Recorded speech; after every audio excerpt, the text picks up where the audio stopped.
Donc je continue ma série sur la déconstruction avec le judaïsme. Le judaïsme actuel est une construction qui exige une déconstruction. Et cette déconstruction, elle n'a pas été faite, en fait. Cette déconstruction qui fait que l'on met ensemble le Echad du schéma Israël, le Echad, le 1, qu'on met ensemble ce qui relève du royaume du Sud et le royaume du Nord, comme c'était une seule et même entité.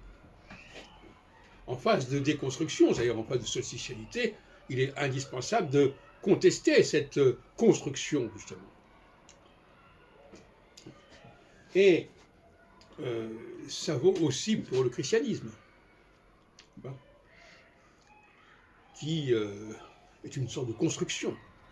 Alors cela dit, encore une fois, il y a un temps pour la construction et il y a un temps pour la déconstruction.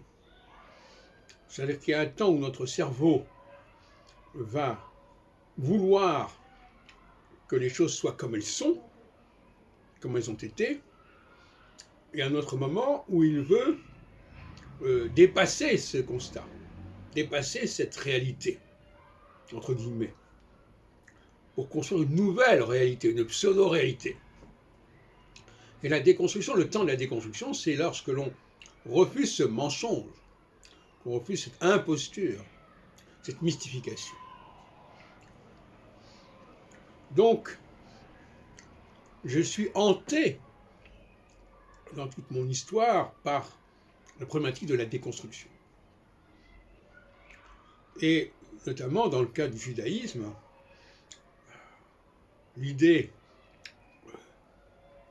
que tous les juifs doivent se retrouver en un seul et même endroit, c'est déjà une forme de construction, et donc de déni. Le fait de croire qu'il y a une communauté juive d'un seul tenant, c'est également un déni de réalité. Parce que, alors évidemment, la déconstruction, c'est le déni de la construction. On peut toujours dire qu'on est toujours dans le déni. Bon, ça c'est facile à dire, effectivement. Pourquoi pas?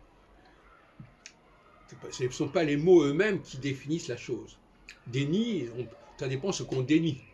Si on dénie ce qui est construit ou si on dénie ce qui a été déconstruit. Et, effectivement, à un moment donné, on va dire, on va admettre que nous sommes un seul et même peuple, par exemple, qui devons vivre dans un seul et même espace, pour les Juifs. Et à d'autres moments, on va dire, mais ça ne correspond pas à la réalité. Et même en ce qui concerne le judaïsme français, il n'est pas d'un seul tenant. Les Juifs qui viennent de l'extérieur, y compris ceux qui parlent le français, les Juifs qui viennent d'Afrique du Nord, ne font pas partie du même, ne sont pas la même réalité que les Juifs de souche française. Mais à un certain moment, en phase de construction, on va faire comme si.